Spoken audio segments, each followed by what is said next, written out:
Ladies and gentlemen, we are back once again. I apologize about that short delay, but we are getting into game number 2. We saw Canisius go up 2-0 in game number 1. And hopefully we see Manhattan fighting back, because although the scoreline shows Manhattan getting no goals, it definitely wasn't actually how that game was going. There was a lot of good opportunities coming out there, and now getting into it, hopefully we'll see a lot more. Well, yeah, I mean, right, we saw it go all the way down 1-0 until the very, very, very end. Literally, last second is when we had a Canisius player, I believe that was Lord Bappo, actually nailing that one in the very, very last second, literally 0-0, so. So now, coming out, ladies and gentlemen, oh my god, Glixie, already finding goal number 1. Looks getting aggressive already. Yeah, so we literally went 5 minutes with one single score for Canisius College last game until the very, very last second. Now we got Canisius College getting it started already. I'm here for it. Yeah, starting it very, very fast. I mean, 19 seconds is like no time. All right, a bit of a touch. Glixie whiffs on the ball the second time, though. Proud Whopper, good touch, gets it over Glixie, looks to get it past, a lot of momentum killed, Moose gets it past, this is an opportunity for Manhattan here, all they need to do is find a touch, Proud Whopper, Bicycle kicks it away, oh no! Proud Whopper missing that all the way, gotta call a whiff when you see it, my man, and then Glixie pulling away with this one. Only way this would be worse if somehow Glixie scored twice just now. And there we go, goal number 2, we're not even a minute in, this is already the scoreline from game 1. Yeah, 38 seconds eaten into game number 2 here in this best of 5. Not sure if we did call it but these are best of 5s as well as the next match between Marist College, University, Delaware, and the next one after that would be Quinnipiac and RIT. Oh my goodness! Stuff. Oh no! Stuff's a bad man. He just woke up. Somebody, maybe he was sleeping on the keyboard beforehand, because he's just come through swinging like a madman on this. That's what, he's had a hand in every single one of these goals so far, if not making it indirectly himself, right? Yeah, now once again, good touch coming out. Manhattan College there, not making the most out of offensive pushes so far. This ball has been literally all in the blue thus far, and obviously that is set up for our 3-0 present stat lines, Mavic.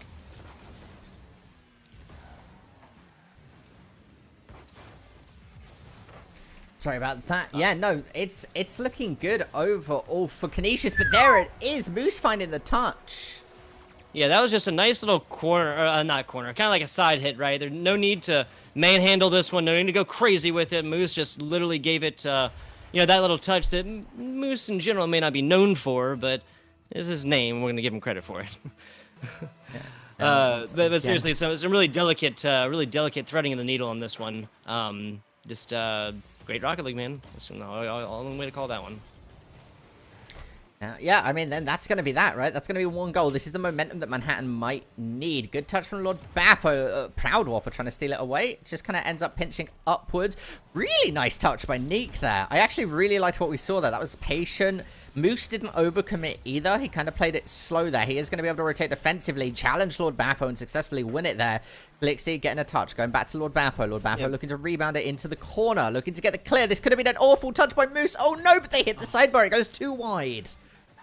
Yeah, that was Lord Bappo again, so kind of interesting. We've seen Lord Bappo play many, many times, obviously, with Canisius College. Not a player that's going to be whiffing those. I was going to say, right when you were finishing, I feel like both of these teams have really, really warmed up, but offense all up against Manhattan College, and there's another one. I want to highlight something. I want to highlight something in the replay. Watch Neek, and watch how close Neek came to own goaling there. Look at that reaction time. Yep. And going like straight over it, unfortunately, it does end up with a point against Manhattan College for Canisius College, up 4-1. And I mean, we just straight up, we need to see a Manhattan College team come through and score more times they've already seen in both of these games in the next half of a game. Yeah, and that's one of those things, right? We're coming into halftime. We need to see them find 3 goals. Moose playing it slow again. I think, again, we're seeing a lot of confidence coming out from Proud Whopper and Neek. Neek especially is doing really, really well. But Moose is kind of playing timidly. It feels like they have designated roles and they're not just doing defensive rotations when they need to. And I think that might be something that Manhattan needs to adjust on from what I'm seeing. But we've not seen this team play too much just yet. So still trying to, trying to get where they're coming from. I feel like on paper, roles is such a good idea, but for a game like Rocket League, implementing is just not a good idea. And I know that most pros, most high-level Rocket League is not, in fact, played with specific roles where players do not, go forth if they're a defender or something like that.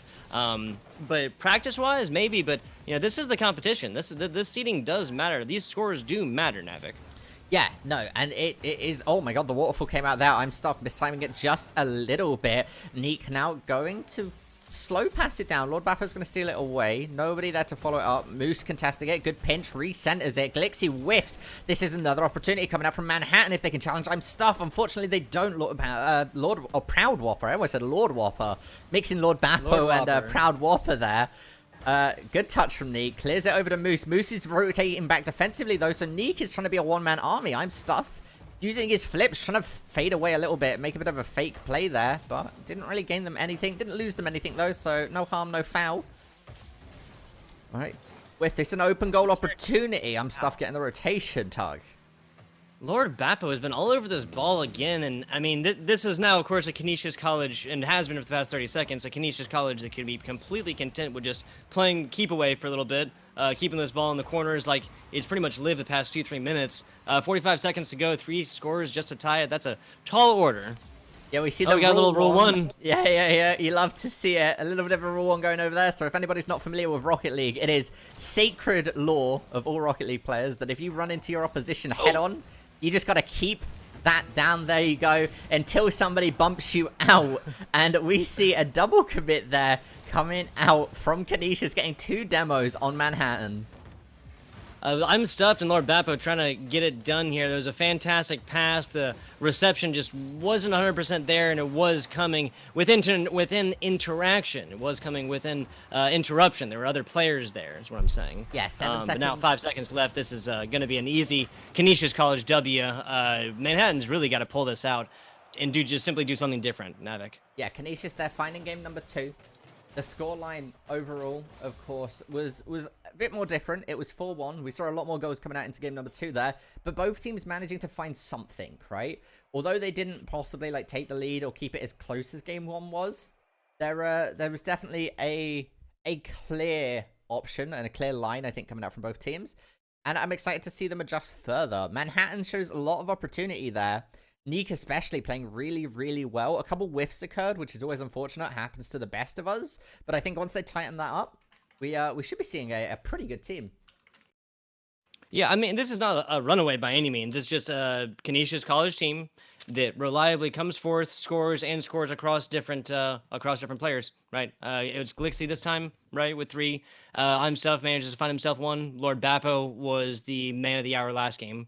He's the one that got the first goal, as well as the very last second goal in game 1 to push it to 2-0. This one going 4-1, yes, the scores are a little bit different. Result, however, is still the same. Yeah, no, absolutely. And that is just how it is. And we're going to be going into game 3 very, very soon. I want to see Manhattan bring a game back. Yeah, I mean, nobody likes seeing a complete roll, either way, really, right? Well, I should say, round to round, it is very interesting to see teams trade. I really feel like it happens in Rocket League less than any other game, really, especially given that the game type, the overall goal, times, settings, all of the rules do not change round to round, like in any way, shape, or form. You could kind of say that maybe the map has a tiny bit to do with it, but that's just aesthetics.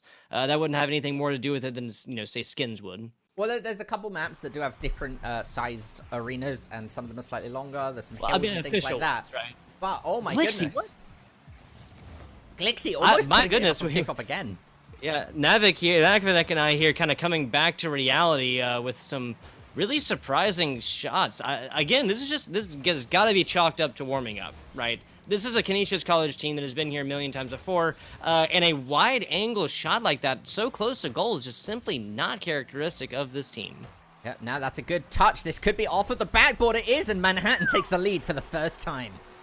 Yeah, again, man, this could be saying 1-1 right now. This could be with Glixie with another one after a Game 2 performance is pretty significant. But now this is Manhattan College doing things simply different. I said they need to do something different. They have. They've scored first. It's only 30 seconds in. Maintain this momentum. Score a couple more times and do exactly what Canisius College just did to you with a 4-1 scoreline from Game 2, which is just kind of take their time after getting a significant lead. Yeah. And now we're once again gonna come into it. Canisius looking for an answer. I'm stuffed, looking to pass it off of the backboard there to Lord Bappo. Doesn't quite find it. Oh no, we also see Glixie committing here though, so this is fantastic for Manhattan. Great challenge here by Lord Bappo. Glixie getting it done just a second ago before Lord Bappo did, but the interruption there going to be significant all day long. Now up against Manhattan College, pressure is on. Nope, never mind, just like that. Once again, off of the backboard, Manhattan looking to find it. Proud Whopper going a bit too high on that shot. Neek recentering it into the corner. Isn't going to get the bounce he was looking for. He was trying to kind of get it in that angle where it bounces straight back towards the goal. Oh no, Proud. Oh, Proud Whopper with another whiff, unfortunately, there. Went for the 50-50 and just got the wrong read. Yeah, Glixie did have a long breakaway on that one. I really feel that wasn't an effect of not having boost, right? That was just I couldn't tell you. I couldn't tell you off the top of my head. I think if we saw Proud Whopper have some boost, he may have committed to that a bit harder because I didn't see a boost trail coming off of him. Which is also a possibility over. Oh, good save coming out from Moose. Very aggressive defensive hold here by Neek Mill to actually pounce this ball up right in front of your goal. But he did it, obviously, having faith in his teammates, and now this ball is out and away, and all pressure is against Canisius College, so play ended up advantageously. They're playing it patiently. Oh my goodness! If we saw a double commit there, we might have actually seen that go in. Not very often. Not very often you want to see a double commit, but that was an opportunity there that I think could have worked out for them. Maybe not quite getting the read. The demo coming on to Neek Mills from Glixie, coming up behind him there, making sure he doesn't get any opportunity. And once again, we see a breakaway opportunity for Canisius. Yeah, I mean, demolitions are obviously not the goal for any team, really, but Neek Mill just spent all day and a half over here up against an aggressive in Canisius College's zone. When you're by yourself like that, especially the only option on ball, you can expect that elimination to happen 9 times out of 10, Navik.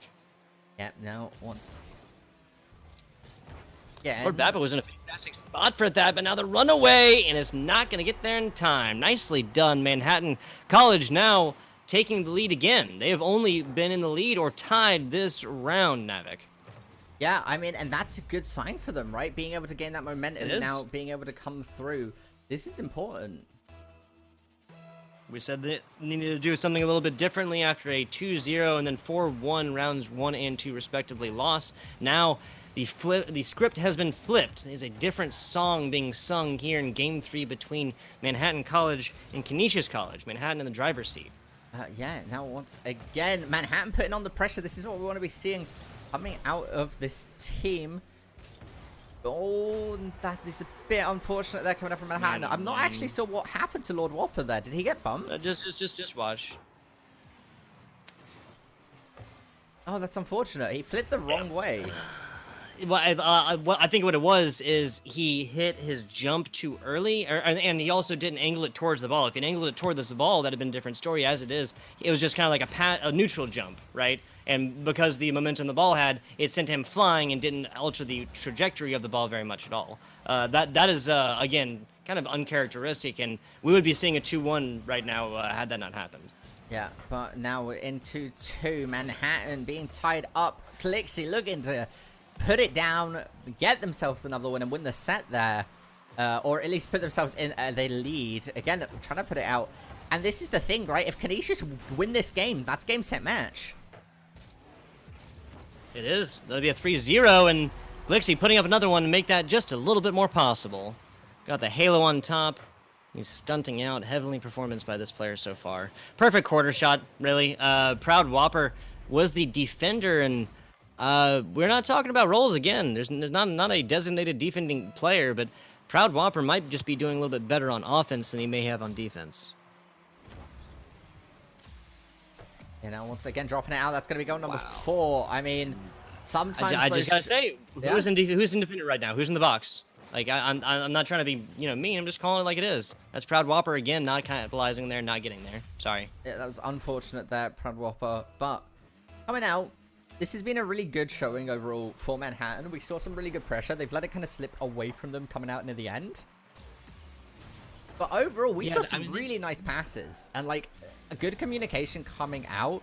I think there's been some serious unfortunate whiffs, but again, it happens, especially if people aren't used to the environment.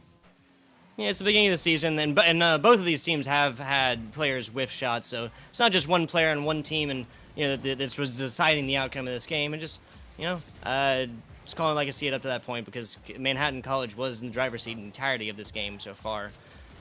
Nice fast shot there. This is Glixie trying to make a play on this one. Nicely done, taking it all the way from the other side of the field. This scoreline being pushed now to a 3-point advantage for Canisius College, meaning that, this is Manhattan who's got to score once every 12 seconds and 3 times in a row just to tie it on up. Yeah, and that's a hard ask for anybody. So, seeing that... 30 seconds left on the clock, 3 goals. That's 10 seconds a goal. They'd need to find a breakaway right here, right now, and then find 2 kickoffs for it to even be feasible. And here's the breakaway. Right, Neek's looking to put it in, going for a good aerial. Unfortunately, gets saved there by I'm Stuff. Oh my god. That is Heartbreak Hotel. We have all been there. I'm not going to lie. I did not see I'm Stuff there ready to block that ball away. That looked like it was going to be a long, just absolutely, just encouraging, just momentum complete filling goal. But as it is, unfortunately, this is Manhattan College getting 3-0'd. Yeah. Again, ladies and gentlemen, there it is. There is going to be Canisius taking the series 3-0 in a 5-2 final game.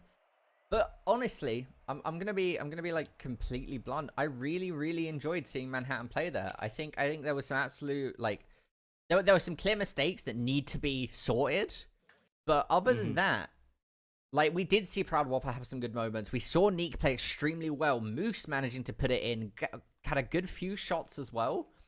We don't need to talk about Canisius. Canisius have been a good team pretty much every single time we've seen them play. Yeah, they've been here, right? I think if they're not doing well, they're middle of the pack. Yeah, I think the only time that Canisius College is really getting is getting wiped out, is getting rolled. Was against, that's just a fair statement. Yeah, the only time Canisius got rolled, I think, was against UT Arlington, where they went 0-12.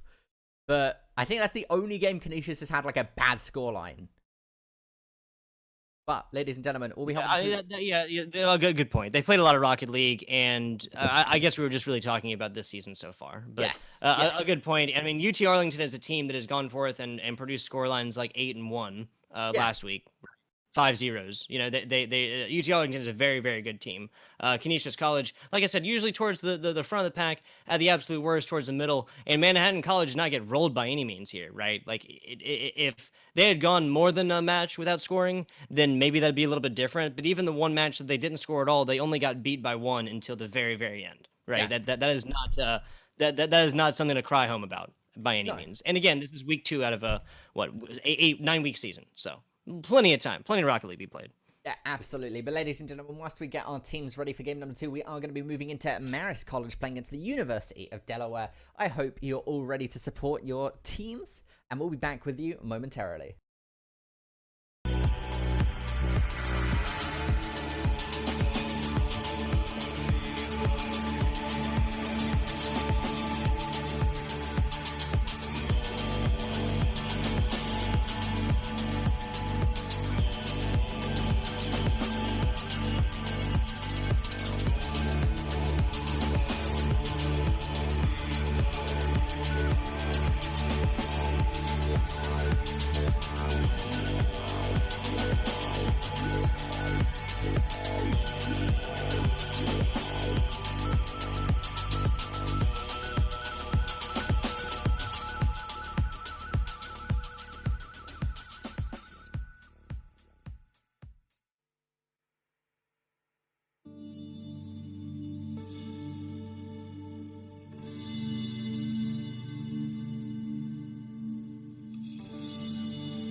Hello, ladies and gentlemen. We're getting into game number 2, or I suppose series number 2, game number 1, with Marist College playing against the University of Delaware. Tug, are you excited for this match? I know you are legally obligated to say yes. No, but not at all. No? No, Oh, okay. Just chilling. That's... I love the question, right? I'm here, man. I am being paid to do that which I love, to provide commentary on esports competitions. I have very few complaints. I cannot complain whatsoever about that. I'm very happy. Yeah, no, I mean, we all enjoy it. You know, I love shouting at video games as much as the next person. But, yeah, and I'm not losing, like, at any given point. Exactly, you know because... like, I guess the argument could be made that I'm not winning either, but... Yeah, but, coming in... Glass half full. Yeah, glass half full is always the way to look at it, right? Always have that positive attitude, that positive It's a saying in the UK, right? Well, glass half full? Yeah, 100%. Yeah. Okay, just making sure. Just making sure. I mean, I know it's a backward, crazy, wild, chaos-filled land, but... Sorry, did you just call us a... What? I'm totally playing around, man. I said a wild, chaos-filled land. That's Australia.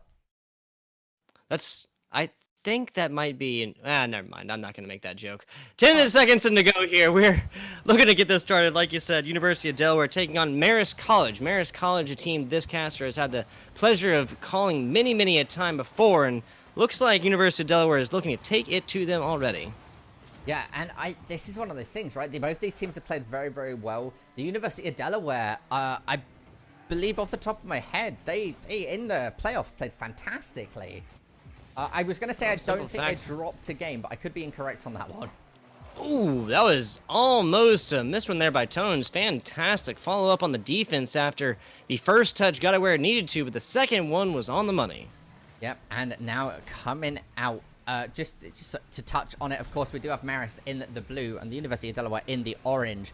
Cypher looking to go to Tones. Tones passing it over. Good intercept coming out from Growl there, clearing it into the corner. Zebo on top of it. This is a goal opportunity if nobody can intercept it, but the Human L going to be on top of it, making sure he's got that defensive play for his team. Yeah, Ton, Cypher, Z-Ball making up this Marist College team, taking on the University of Delaware at the Human L, KG, Kindle, and Growl. We've been meaning to try and say players' names here in the beginning, and this is a nice long way. Look at Z-Ball, man. Call this maybe the W ball, the win ball, right? Because that was just perfectly positioned. Look at this. Taking it right from the middle. Now, that was not necessarily a block that Z-Ball just did, but like it was not going into goal. But the simple fact that he could take that, use the flat end of the car, just really speaks to how much Rocket League this player has played to just line up our trajectory like that perfectly. Yeah, and this is a bit of a rematch, right? Because back over in the Founders Invitational, we did have Marist play against Delaware. They went to, I believe, game number 5, and Delaware managed to pull through. It went... Delaware, then Marist brought back 2 games, and then Delaware took the last one, and then went off into the grand finals against UT Arlington, who proceeded to lose, but took UT Arlington to also a game 5. Huh, okay. So yeah, UT Arlington, another team that we've talked about plenty here. Another nice follow-up shot. KG, Kindle, teammate didn't make it, but that is why he got the aforementioned teammates. Fantastic shot here. Growl putting it up, hitting crossbar, putting it just in the right position for the teammate. 1-1 scoreline. Yeah, so both of these teams have played against each other. We've seen them go to game 5 before. So, ladies and gentlemen, maybe we do see a game 5. I always love seeing a spicy game 5 because it's always intense. It always gets me hyped. And at the moment, it's looking pretty good. We're going to halfway into the game right now, Tug, and we're still 1-1. A good pass coming out from Tones there to Z-Balls. KG Kendall managing to save it. Ball spending a lot of time in the corner here. This is now... Yeah, fantastic job. Delaware, they just saw a lot of action against them, and there's a lot to be said for buying yourself a little bit of defensive time, right? Like, when you've just spent, 90 seconds or something like that on defense, which is decently accurate given this, time has already been paused twice throughout this game. We're looking at 2 minutes, 40 seconds in here now. There's not been a hugely... there's not been a lot of goals scored this game is what I'm trying to say. Excuse me. No, it is very back and forth. Both of these teams obviously have had a bit to practice since they played Back in February, early February. So it's been probably We talk about a differences month. in games so far. This has been very even time of possession, as well as there you go. So spending a lot of time up in the air, right? Yeah. Both of these teams show that they can get it done in the air as well as on the ground. Both scores so far have been aerial balls. There's another one, Growl, just absolutely threading the needle on this one. Defender not able to touch. Looks like might have used his second jump too soon. Let's watch this one. Yeah, no, did not use it soon enough. That was Z-Ball. Seeing this player on offense getting it done. Defense just a slight error there, leading to a 2-1 scoreline advantage now Delaware. Yeah, so, and the last time these two teams played against each other was the 25th of January. So they've had, like, about a month and a half, right, to keep practicing, playing. I'm sure both of these teams have been competing, and I'm sure Marist, more than anybody, wants to prove that they can beat Delaware. So could see some good play, and I think we are overall. This is a nice pass coming out from the Human. Good setup, but retort coming in quickly. KG Kendall's going to be on top of it, looking to get it past. Manages to win one challenge, doesn't get it past Tones. Tones now gets one tap. Can he? No, he can't. The Human with the defense. Good save. Nice. Yeah, Kendall right there. We saw him on offense, but it really hasn't been him being on the straightaways, but plays like that, and especially midfield to take away possession, that's money all day long, dude. And now look at this, right? This is now Marist College offense against them. They're on the defense. They need to get it out, and just like that, that's Rocket League, actually, I guess. I mean, yeah, you could define Rocket League of clears and quick changes of possession. KG Kendo trying to intercept Zeeble. Says Zeeble sees an opportunity. He's just going to put it in, tying it up 2-2 with 40 seconds left on the clock. Everybody watch this. Maybe right there. Doesn't it kind of seem like everybody's just kind of like, yeah, we're not going to play ball, and Z-Ball just say, we're just, hey man, it's your birthday. There you go. There's a free one. I don't know. Really, like, there was a bit of confusion. As well as, I believe that was the auto cam that I have it on. That like nobody really went for balls. Z-Ball just kind of had his way with it, right? Yeah, and that's not something you're going to see very frequently.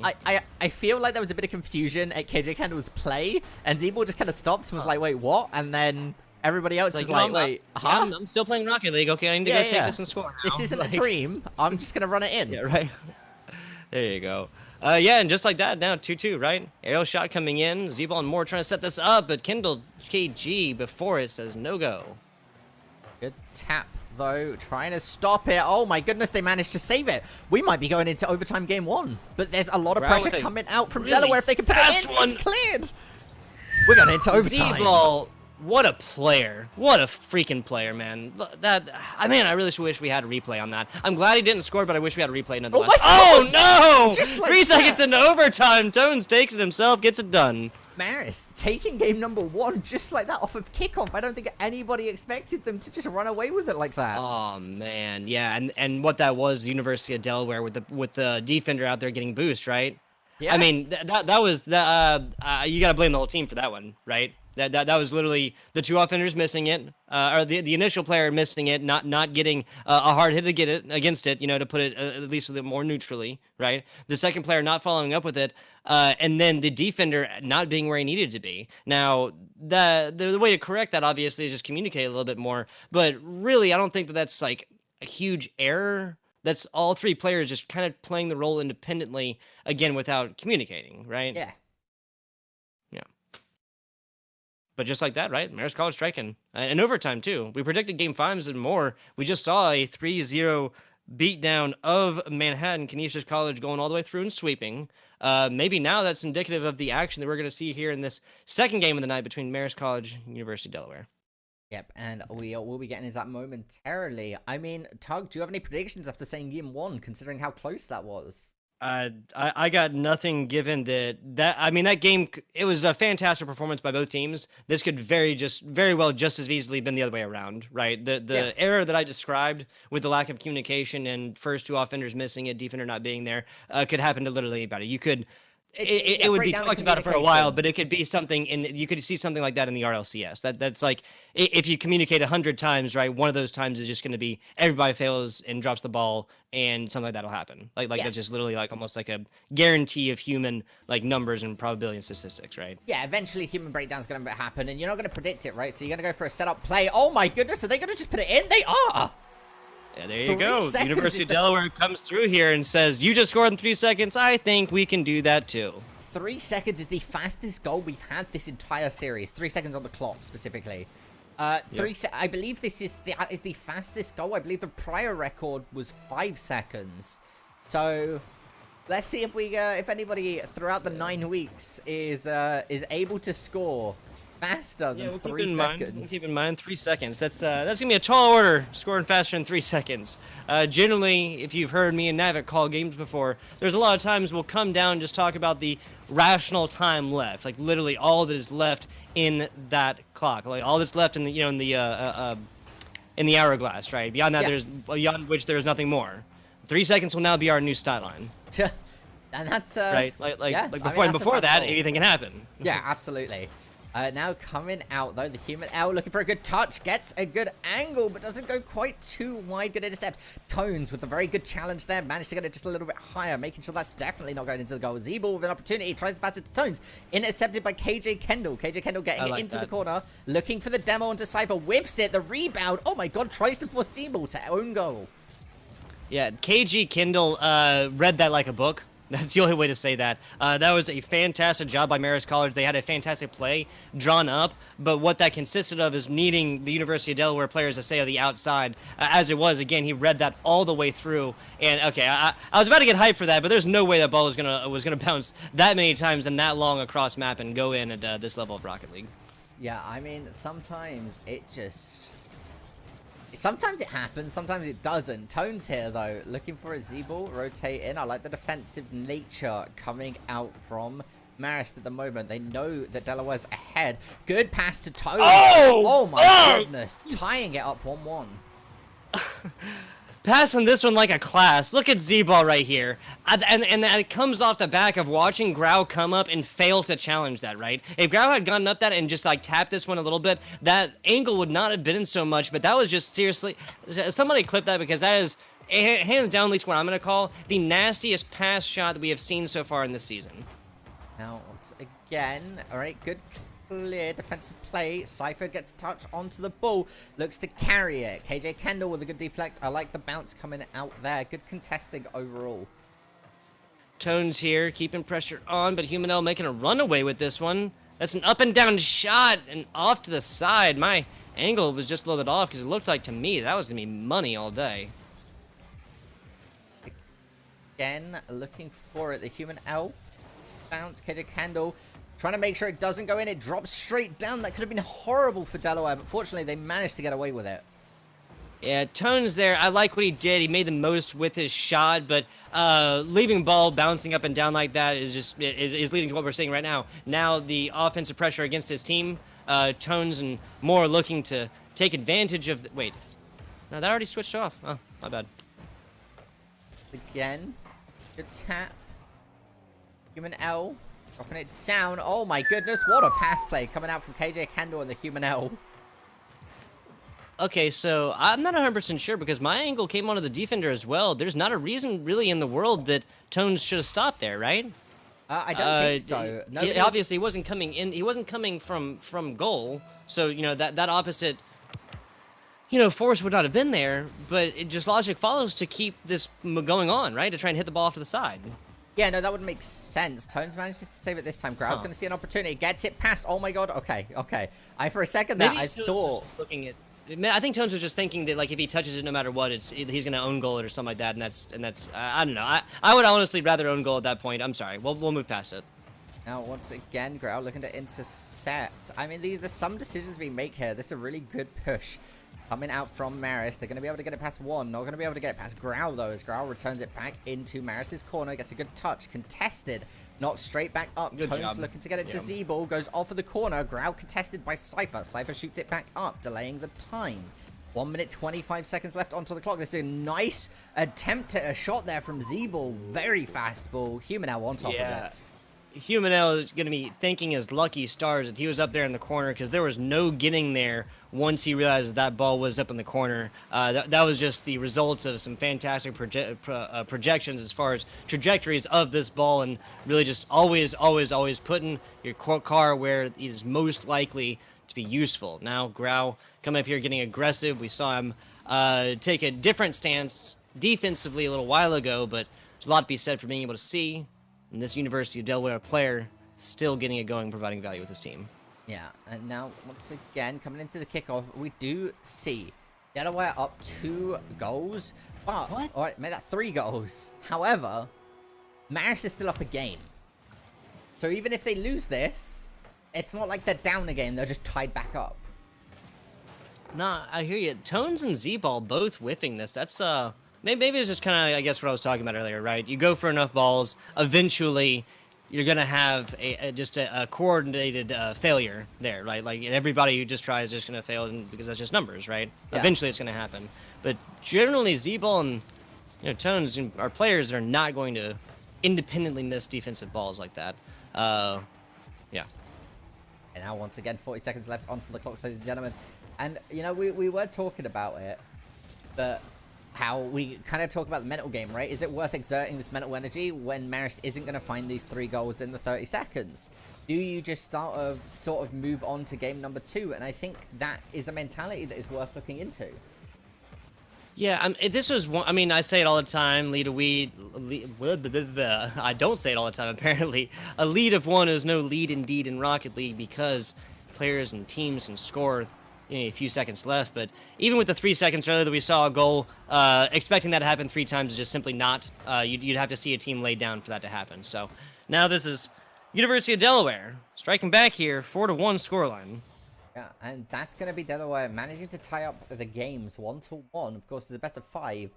So there's still a few more. I did predict that we'd probably seeing a game 5 out of this series from the prior history of these 2 teams. Mm-hmm.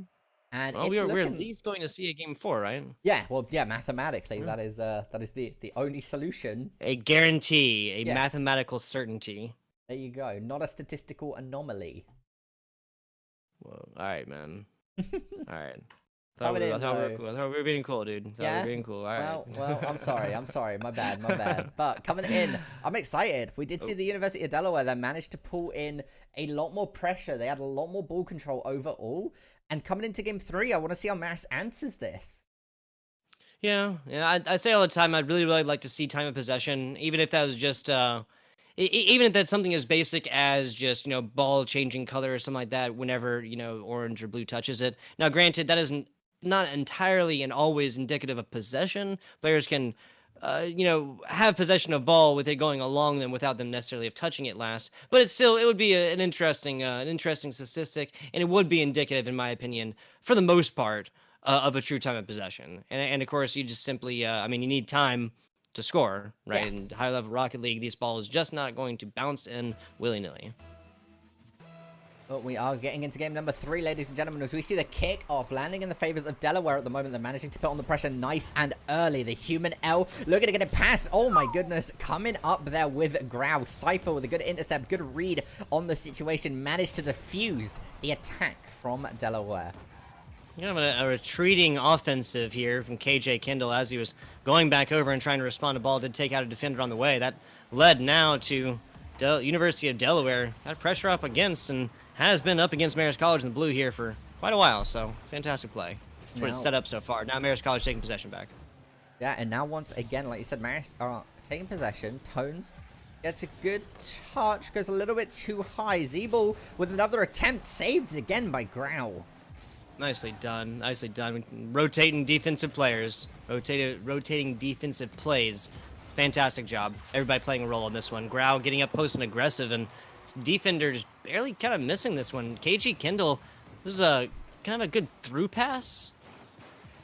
Yeah. I have to wonder actually if that was intentional. It almost looked like for a second KG Kendall might have hit this just a little bit too hard, a little bit too far, so just the angle for himself wasn't there. But yeah, I would like to think that was a very long forecasted and very precise pass. Yeah, but now once again, we do see, actually for the second time this time around, Delaware taking the lead. Yeah, 1-0 up. Got 3 minutes 50 seconds in the clock, and I scored an even 1-1 series between Marist College and the University of Delaware. Yeah, and that is how it's seeming at the moment. A good pressure coming out from Marist. They're trying to find the goal to tie it back up. They do not want Delaware taking a game lead in the series.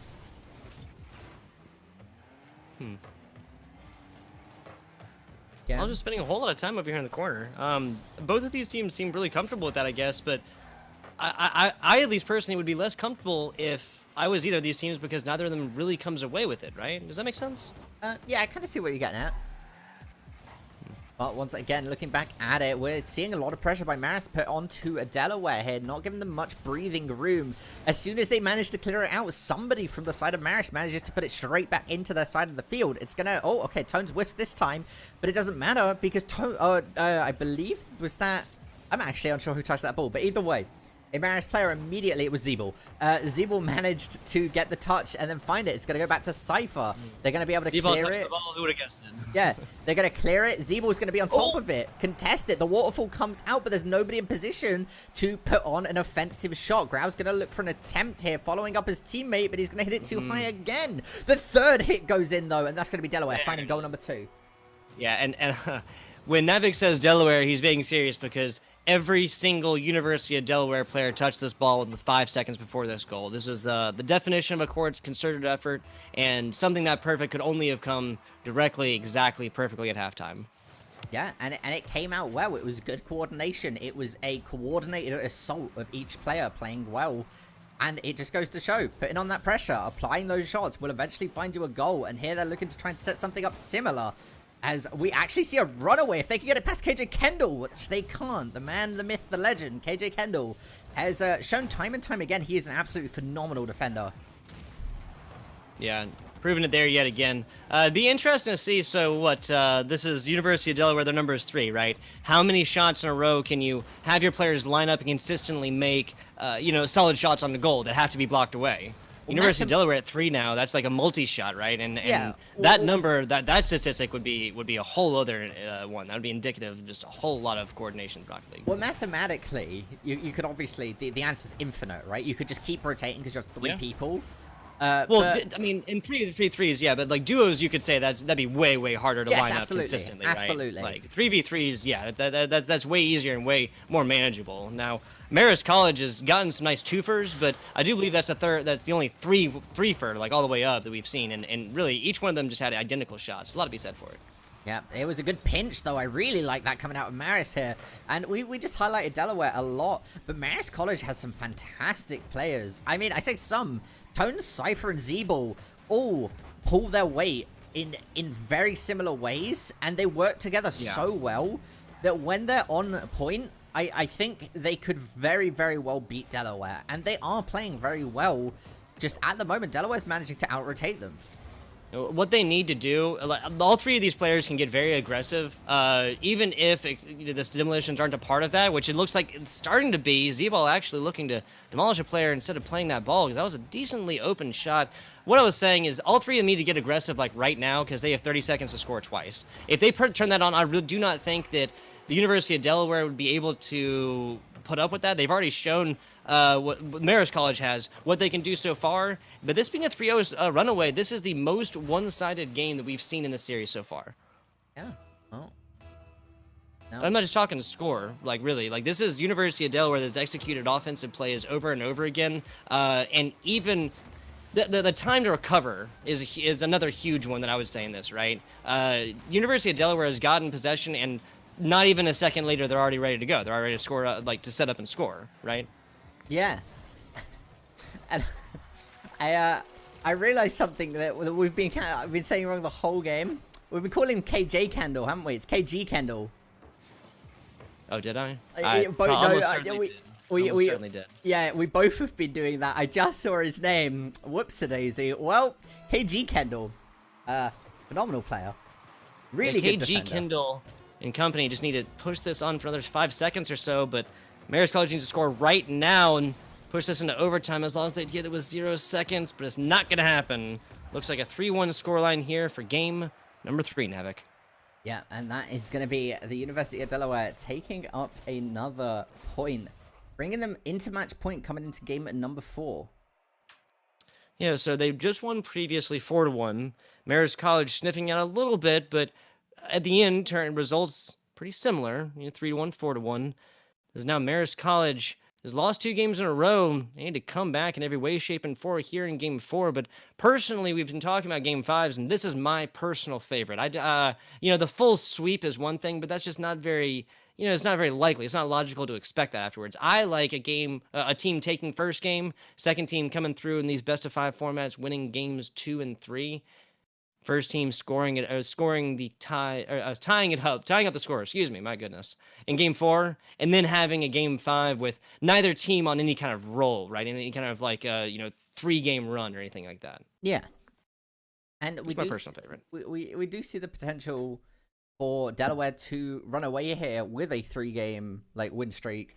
They, of course, dropped game number 1, but coming into game number 2 and 3, they managed to pick up the wins. So game number 4 could be their hat trick and their win of the series. Yes. Could be entirely possible. Well, in fact, I can guarantee that one of these two teams are going to win this game. Oh, I can't. That's a bold call.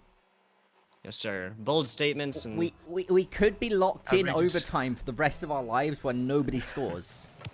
Yes. Oh my god. Well, but starting off there, Grau just puts it straight in. 2 Delaware seconds. Starting strong. All right. 2 seconds. Oh my goodness. 3 seconds beforehand. Now again, runaways like this. And okay, sorry. This was so this is different from how our 3-second one went, right? That was actually multiple players on both teams touching it.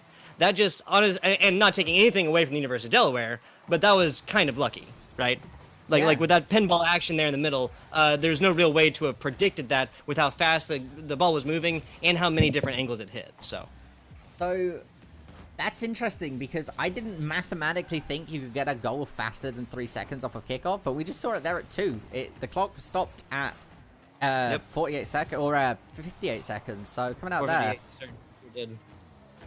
Now, of course, the ball timer does not start until. I do think it might be possible if there was a pinch, but given the way the angles of the players are coming in, that would have to be 2 opponents actually serving as both sides of the pinched ball situation, and that is incredibly unlikely. Now, coming out 1 goal though for Delaware, of course, off of that incredible kickoff, and they are putting in demo after demo. I mean, again, if you are Marist in this situation, you need to be applying that pressure. You can't be letting Delaware bully you out of this. The University of Delaware is just playing an extremely aggressive game. KG Kendall looking to rotate it back around there. Realized he might have overextended a little bit, but I think the saying, the best offense is a good defense kind of goes both ways, right? Like, especially in Rocket League, there's only 1 ball. If you possess that ball, it's very unlikely for the other team to score. And what I said earlier was Marist College needed to do that. They need to get super aggressive. They need to turn on the afterburners and go forth, be aggressive, and play offense. But really, so far, what we've seen is KG Kendall, Humanel, and Grau of the University of Delaware do the exact same thing. And really, there's not been opportunities for the other team to score. Yeah, and I think that just goes to show Delaware showing that they've improved as a team, because of course we did see, and I might be calling it a bit too early, which I 100% think I do, because I think we still possibly go to game 5 overall, but Delaware are making sure that Marist know that they've been practicing. They're not going to give up, right? They've managed to win 1 series from them. They're not going to let a second series go to best of 5. This ball has been spending a lot of time in front of Marist College's goal. Defensive-wise, you just simply want to have this out here. Tones, I think, may have switched his car body type, and that might have been a result of wanting to play a little more defensively. But, of course, at this time, and given what we were just saying a second ago, that's kind of playing into what University of Delaware is doing with the super hyper offensive aggression. Yeah, and coming out, again, 2 minutes. We're in half-time. We've only seen 1 goal occur this game. Oh, as soon as I say that, we might see goal number 2. No, not quite. Z-Ball now with a touch. Looks to recenter it. Tries to contest it. That's going to go in. Grau finding goal number 2 for the University of Delaware. What a straight shot. Look at this. Ball comes kind of popping out. Grau just perfect shot on that. That is a 45-degree angle on the front left tire if I have ever seen one, Navik. Yeah, now once again, coming in. 2 minutes, 12 seconds left onto the clock. Oh my goodness, I thought they were about to find another kickoff goal. Yeah, 2 of those in the same match be very, very unlikely. Nice job defensively, Marist College. they've gotten the script. They know what's up, and every time this ball is over here, they have defenders there. It's been multiple shots that University of Delaware has gotten, except for, again, that very first 2-second goal. Yeah, now once again, dropping out KG Kendall. Oh my god, I'm slipping back into it. KG Kendall manages to get a good touch there. Zeeble answering quickly. The human L gets one tapped. Looks to go over the triple commit, but Tones gets the read on the chip. And that's going to be Marist finding their first goal this round. They have 1 minute and 31 seconds to find a second goal. Hyper-aggression by Marist College this time, proving the winning factor. That was Cypher right there, pushing this in right in the middle. And that came off the back of the University of Delaware deciding to play a little bit more passively defensively. There was a player who kind of went up for it, but just I guess kind of decided not to go for it. And taking advantage of that was Cypher. It was fantastic awareness, and realizing that player is simply not going to be there. So yeah, it does occur that way. Coming out here, Tone's getting a good touch, looking for the rebound off the backboard, goes for a waterfall. A bit an interesting decision to make there. I think it was the right play overall, but there was nobody to follow it up. And that was a guillotine. The head is half off right now. Yeah, and in this situation here, Tones just has to play it slow, play it patiently. They've got 1 minute left onto the clock. They can't afford to do anything super risky because they've got enough time to kind of burn. They still got a fifth of the match to find a goal. But if they give them any opportunities like they're about to here, there was a fantastic chance for Delaware to just close the game out there. Hacking the game almost. Jesus, that was beautifully done. Threading the absolute needle at the very last second to get that defensive pass, and now there you go. That is how you turn a bad defensive situation. It's just awesome to watch this level of Rocket League, man. Marist College in the back, getting a fantastic defensive block, and then using that momentum to go forth, push the aggression when University of Delaware is not ready, and now we have a tied scoreline. That is an ideal play as Marist College could be hoping for right now with 30 seconds left. Now once again, the connection gets the rebound off of there, goes in. That's just going to be Delaware putting it in. Yeah. Growl's rebound right there is the stuff of legend. That's all. The only way you can count that one. That was a good pass. It really was. Z-Ball did miss that. If he had tapped it a little bit, may have been a different story there. But University of Delaware not spending any time behind. Go looks for the rotation. Cypher trying to contest. Z-Ball gets the pass. Look at the Tones. Tones whiffs, gets bumped away from Growl. Growl's going to be pushed into the air. Oh, is this going to be the opportunity for Delaware to just even further close the goal? I mean, this is that situation, and that's unless there's some miracle where Marist manages to keep this in the air and not let it touch. There it is. Nicely done. Last second, University of Delaware coming up 3-2. Nicely done. That is going to be their 3-game run. Their hat trick after the round 1 loss. Running through these games, game 1 ending Marist College up 3-2 in an overtime barn burner, 1-4. Marist College losing game 2. Marist College losing game 3, 1-3, and then just barely losing this one 2-3 in the very end. University of Delaware coming out on top. Yeah, and that's going to be it for that game, right? We saw a very close game overall there. I think the scoreline of 1-3 literally got closer, right? Yeah. Actually, no, we can't say that. Sorry, it was 3-2 in the first game, right? Then 1-4, our longest scoreline, and then 1-3 getting a little bit closer, and then 3-2 getting as close as it can. Yeah, love to see it. And that 3-2, I mean, couple different decisions there, and we could have been going into game number 5. Yes, that'd be a very, very possible situation. There's literally just a couple different things that could have happened differently in that last game, and we'd still be watching it. Or be like in a game 4 overtime, or we'd still be watching a game 5 right now. So very good point, Navik. And I think that's what it comes down to. But ladies and gentlemen, we're going to be hopping to a very, very short break. Unless you have some closing words or some things you want to discuss there.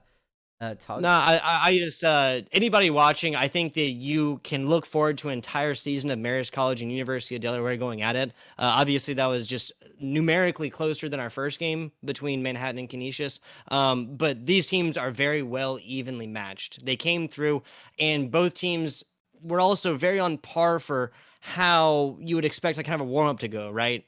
I think it's obvious they came in a little bit warm, but there's a lot to be said about warming up. What I mean is with the team that you're specific playing against, right? Marist College and University of Delaware literally just sniff each other out pretty quickly. And I think that this ending 3-1 obviously is about as close as we could have gotten it.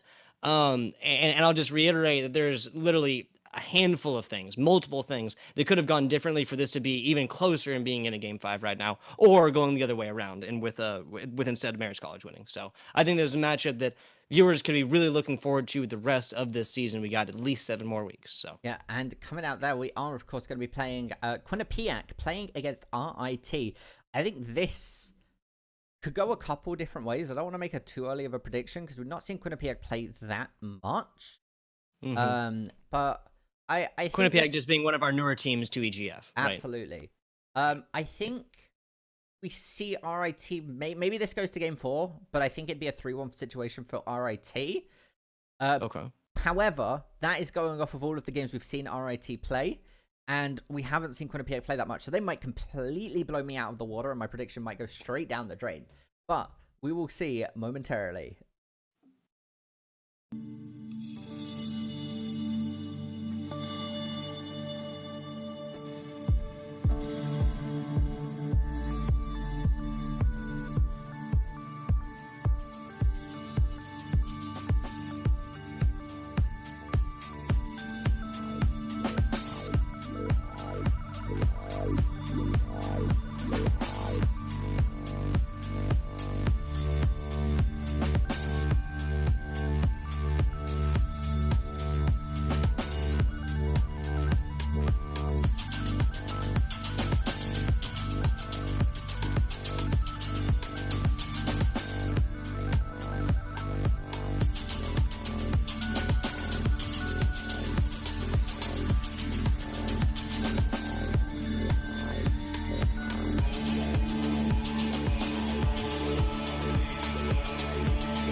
Hello, ladies and gentlemen, and we're immediately jumping into the action here as we get into game number 1 with Quinnipiac playing against RIT. Quinnipiac being in the blue, RIT being in the orange. Yes, sir. Quinnipiac, not a team that I have personally had the pleasure of casting quite yet, so I'm up in the air as far as predictions. As far as what's happening, though, is RIT striking first, 10 seconds in. Who would have guessed it? Yeah, RIT there. I mean, not quite as fast as the goals we've seen in the past. But 10 seconds, it's still a good score off of kickoff here from Quinnipiac. Quinnipiac, again, is a team that we haven't seen super duper frequently, right? We've seen Zook, Grub, and I believe their team captain is called Matt. We've seen them play once. I believe, if I recall, they did lose against their team in week 1.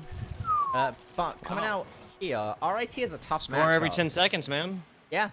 RIT is a tough matchup. I predicted that maybe Quinnipiac would take one game. But we will have to wait and see on that one. Gotcha. Talking about team names, or player names, that's Grub, that's Matt, Muskie, and Zook making up Quinnipiac here in the left in the blue. Sunblaze, Bindo, and Casso. 3 names that everybody should be familiar with. RIT participating many times in many previous seasons of EGF's productions and whatnot. Now, 35 seconds in, pressure is on against Quinnipiac. Corner shot out, and Casso's looking to make something more of it. Yeah, looking for an attempt to follow up. Here gets the rebound off of the wall. The follow-up from RIT going over to Casso. Again, this ball spending a lot of time up here in the corners, just waiting until teammates are ready. Sunblaze proving his name, coming down from the top with a fiery shot. Now pushing the scoreline 3-0 in 1 minute. Now, excuse me, less than 1 minute. 58 seconds, man.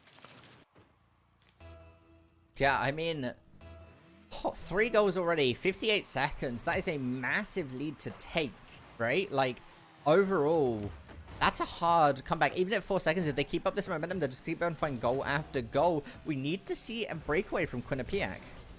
I mean, just speaking numerically, tonight the longest score difference we've seen is 3. Okay, so if RIT comes forward and scores again, especially in this first game and anytime soon, they've really just numerically gone farther away in the side of one-sided matches so far tonight here, February 12th, than we've seen. Period. And that was just a tale of numbers, one might say.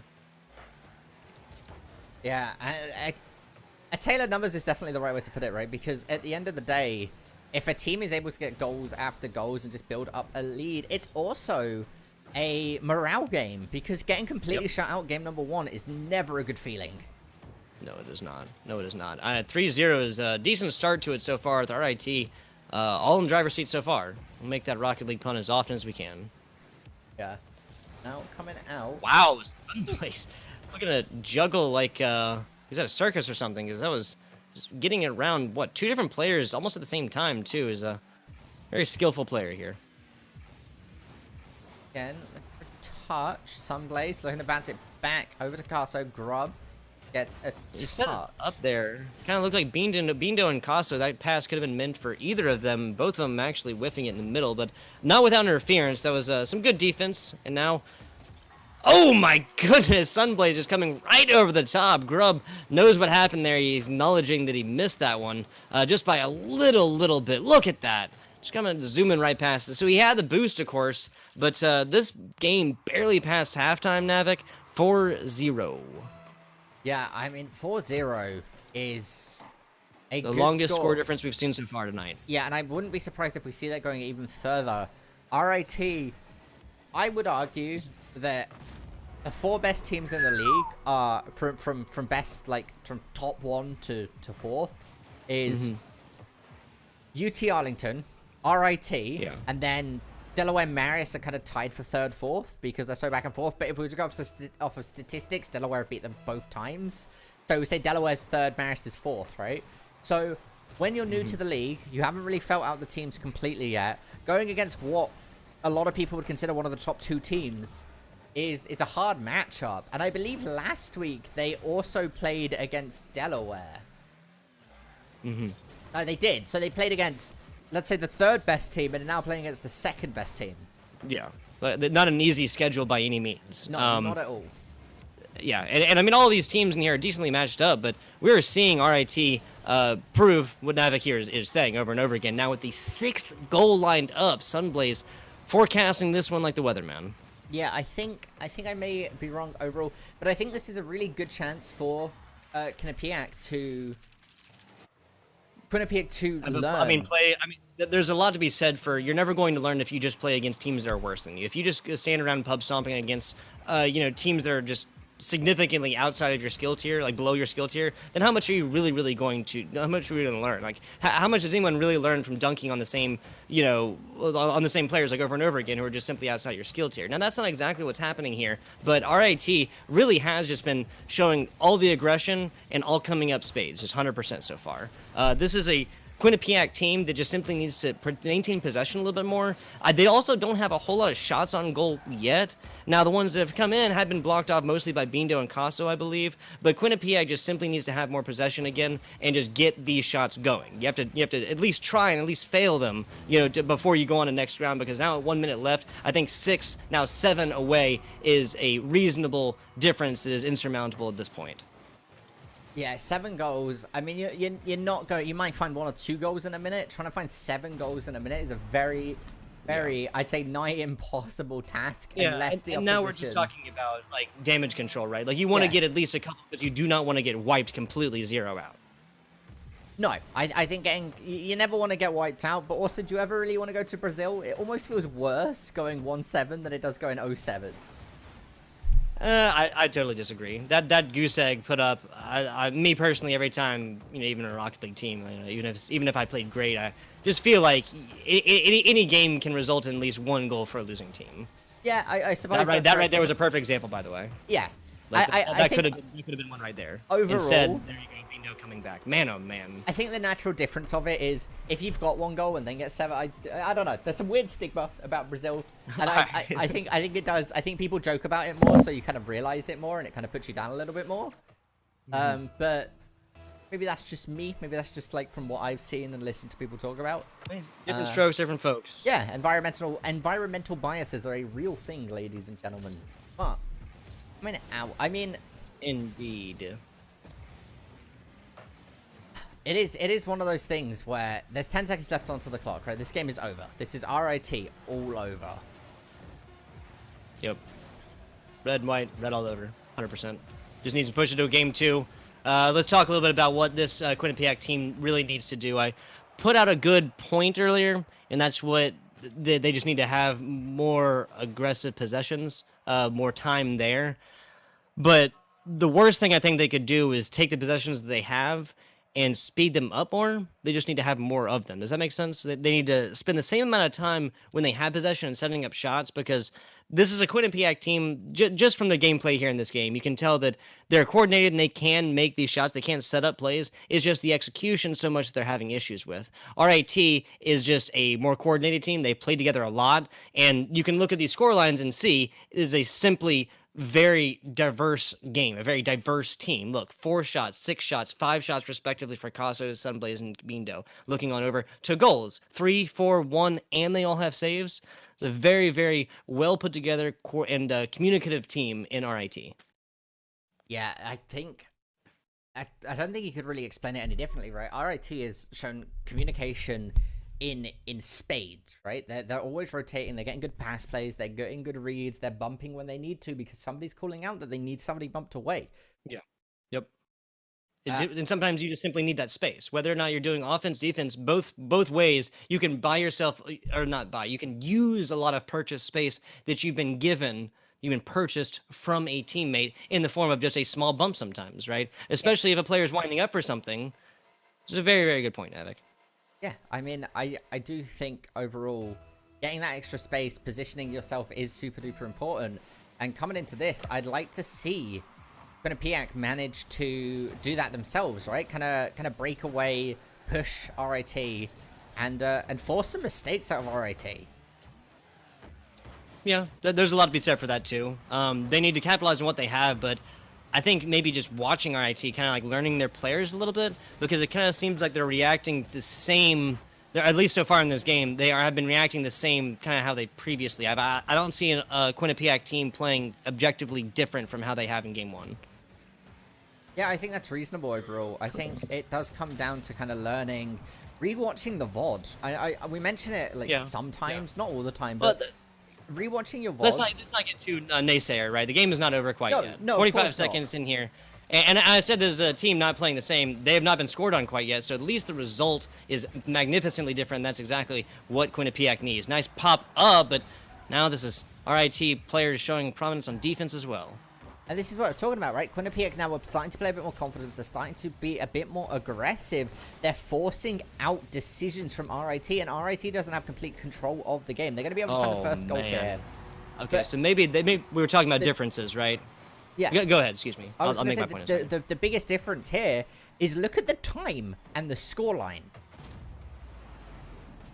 It's unbelievably closer because we're not seeing 4 goals in a minute. Yeah. I was going to point out the difference being there. Zook just simply got beat in the air, right? I think that might have been a clear 1v1 comparison of aerial skill. Just putting it objectively. Somebody's looking to do it again and see again. Okay, so just speaking objectively here, Quinnipiac was not showing the same prominence as that ball was coming in, right? I think RIT just realized that, and they might be shooting every single one of these last balls up in the air to try and at least put pressure onto that aspect of the Quinnipiac team. Yeah, and again, it's down to Quinnipiac to nice adjust. Bounce. That was a lovely shot coming up from Bindo. Good pass from Sunblaze. I was going to say... This is actually, this is coming out as a pass, right? Yes, absolutely. Yeah, I mean, that is exactly that was Grub trying to get it out to Matt. Yep, that was Grub trying to get out to Matt. And had Matt hit that might have been a point for them, but fantastic read here by the RIT player. And I was going to say, and I think that just goes to show how much Quinnipiac needs to learn to adjust under pressure, because we're seeing them save a couple goals, but then the rotations are falling apart, and RIT is just able to put in the goal.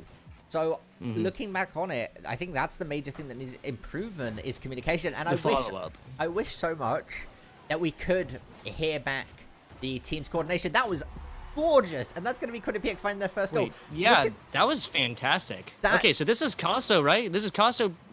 Oh, no, excuse me. Yeah, I thought that was Grub who hit it. I thought that was Casso actually who hit it and just didn't have a good kind of pop out there. And then that was Quinnipiac taking advantage of it. But either way, that was a fantastic, well-coordinated offensive push. That is the first goal also that we've seen by Quinnipiac. So could not have come at a better time or in a better way. Grub put it in a really nice way that he played aggressively. He stayed contesting Casso and made sure Casso got no room to try and stop the momentum because he was going to bump him if he tried it. And then Matt managed to set up. There was good communication, good reads out there, and they managed to put one in. We're coming into half-time now, and there's only 1 goal difference. Sunblade is taking it back his own way. There's a lot to be said for maintaining possession, but... Oh my god, Bindo, there you go, punishing the aerial again, right? Yeah. I think that's the only way you could really call this. Bindo coming in, just the yo-yo trick, right? Walking the dog all the way in here. Getting rewarded with a nice black ball there at the end. I've never heard it referred to as walking the dog, but you know what? I'm stealing that. That's a great analogy. You never played with yo-yos when you were a kid? No, I have. I'm familiar with the term. I've just never heard it referred to such in Rocket League. Gonna get it past here. Zook with a good attempt. Matt looking to rotate. Gonna have to try and get it past Casso. And I think RIT are starting to realize that Quinnipiac are a little weak on that aerial game, and they're able to punish it through these longer, higher shots. I really liked the attempt on save there. They slowed so much momentum down, Tug.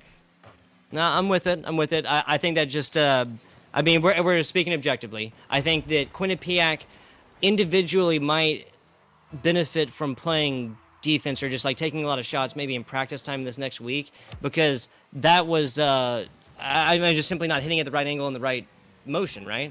Yeah. Fantastic shot here by Grub, though. Might start up something new. Yeah, I did like what we saw coming out from Grub right there. It was patient. Again, it's not the most complicated things. We're not seeing like Casso level like tricks where he is just kind of freestyling in the air, repositioning himself, looking for things. But there is the making, and you can clearly see the practice coming out. Another thing is, I don't know how long this Quinnipiac team has been together, but I know RIT has been playing together for donkeys, which it might just be a British term, but just means for a very long time. And I hear you. The point I was going to make is Grub here. If we're talking about most improved players, this guy has done a better job than I think his teammates have of kind of identifying RIT players and what to expect as he's coming in. Grub has been all over this ball. He has made the only goal for Quinnipiac so far, right? Oh no, the Matt Muskie did get it. He got the assist on there. Excuse me. But Grub is also doing on defense, right? Too. We literally just saw that, and the ability to adapt. That's what we and Navik have been talking about for, 10 minutes now between games 1 and 2. And Grub has been showing that he's been doing a fantastic job on Quinnipiac of doing that. If this player plays differently, we're looking at a longer scoreline than even 5-1. But even this is RIT winning by significantly less than they were in game 1. So there's a benefit, there's an improvement by Quinnipiac no matter how you cut it. Yeah, RIT are down 3 goals from that end goal. Of course, there is 44 seconds. Things could, change. But the other big factor about it is Quinnipiac has managed to find that one goal, right? And that's a massive spot. Yeah, and sometimes that can be all it is. Not all it is. That can be all the difference in the world. That can make all the difference in the world. We were talking about mental fortitudes and whatnot earlier. But now we're looking at the RIT team just getting really, really violent with it. That's about 4 or 5 demolitions here in the past 10 seconds or so. And just like that, and in a way, that's if you're looking at how do I get from where I am to a position in which I am certain that my teammates or my opponents cannot respond, that is one way to do it, right? Eat up what 14 of the last 30 seconds or so by getting, I think, 4 demolitions.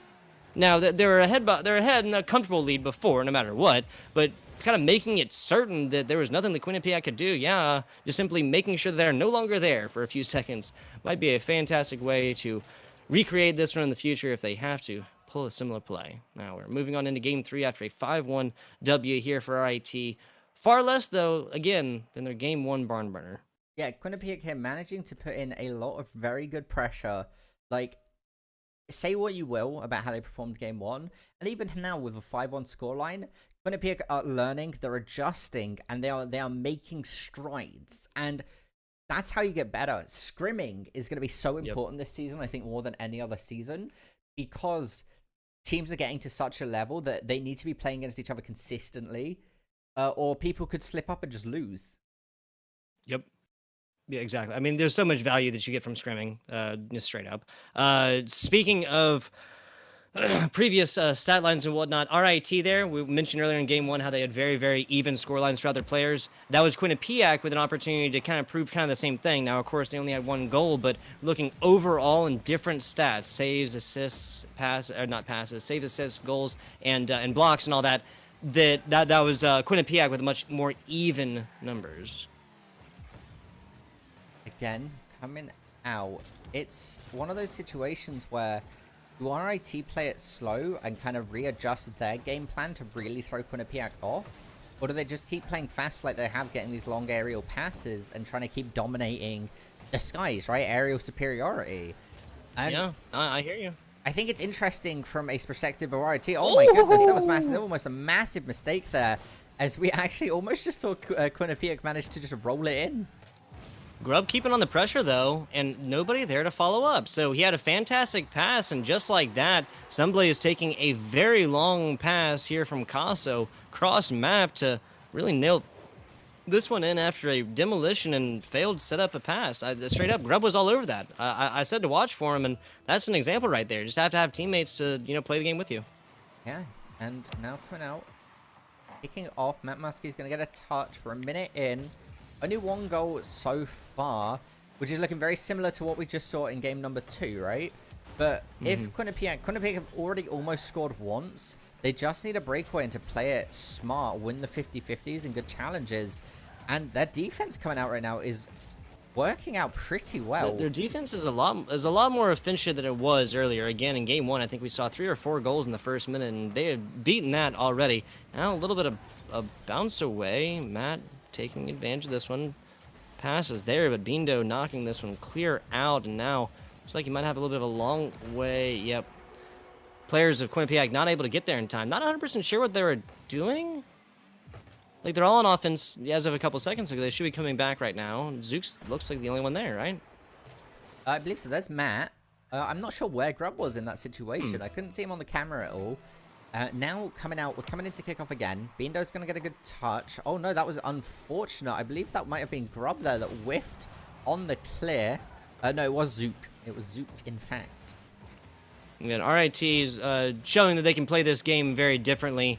They've gotten some earlier demolitions, and that came off, that intercept there about half field, and then the demolition right before then made sure there that's Matt and that's Zook all the way on the other side. Casso and Sunblaze, again, just walking this one all the way in. So I want to talk about that a little bit, that play coming out from RIT, right? Did you see how Sunblaze positioned himself so that it was absolutely impossible for the ball to be intercepted? Because if he bumped him, Sunblaze was too far ahead for it to touch the ball. It wouldn't have mattered. And he couldn't get around him. I think that was kind of Zook and Mac kept playing a little bit too close to each other, too, a little bit. Like, with both players right there, and there's no need at that point to pass the ball because you're moving through midfield, right? You're not setting up the shot yet. But just minor mistakes. You know. Okay. Sunblaze getting a good touch, retorting back, going for the long shot, following it up. It still has the boost, looking to redirect it, and manages to, putting in goal number 4. Yeah, that is Quinnipiac. I said earlier they need to dedicate themselves to super offensive pushes. It seems like that might be what they're doing because their players on the other side, when these takeaways now, I think 2 or 3 in a row now that RIT has been able to capitalize on, take it to their midfield or just, you know, take it off of a rebound, right off of an offensive push, and then turn right around and score. And now once again, Quinnipiac, okay, for once I was going to say Quinnipiac were putting on some pressure once again.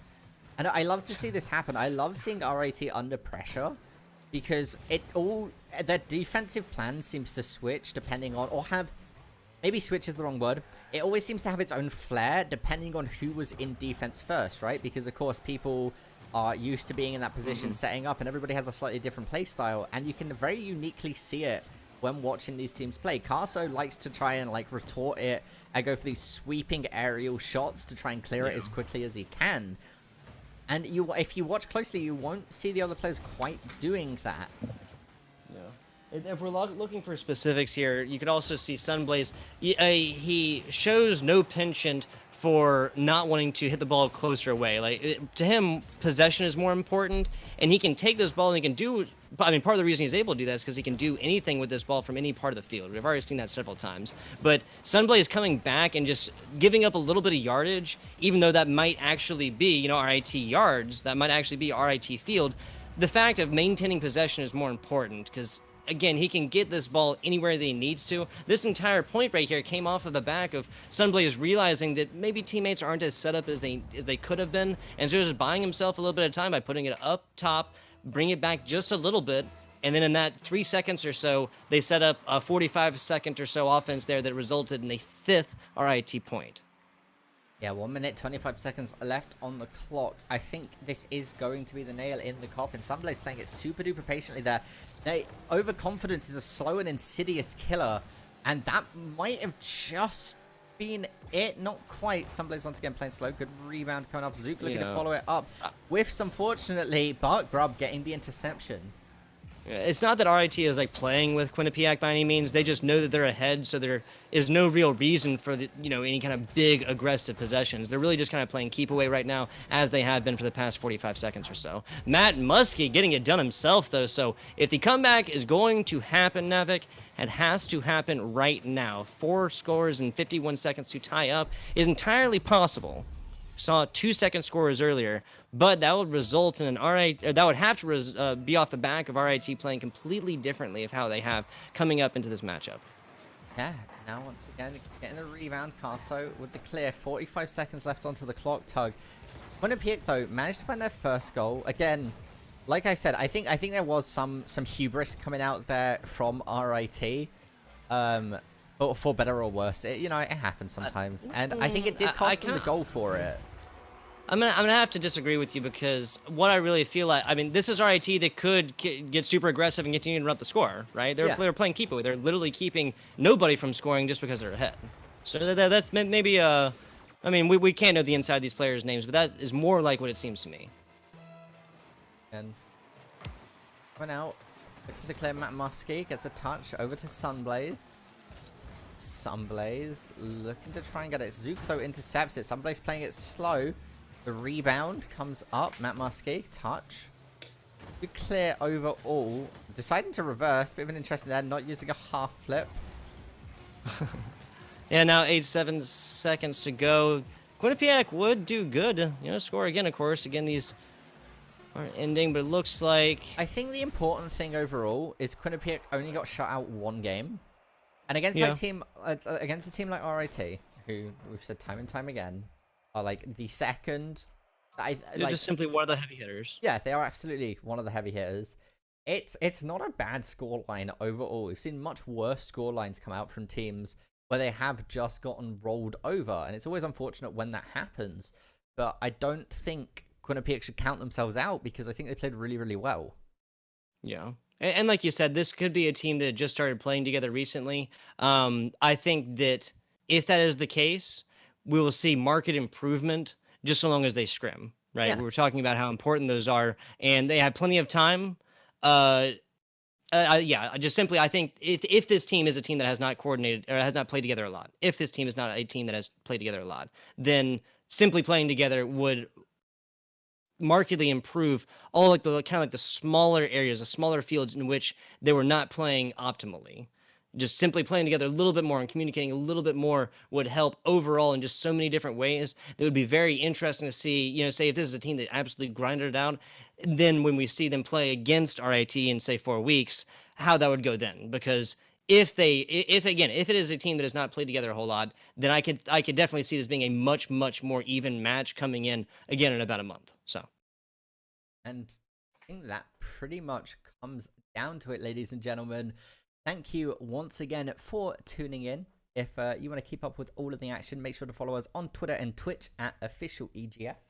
I, of course, have been at Cavan Navigdignan, and you can find me on Twitter at NavicCast.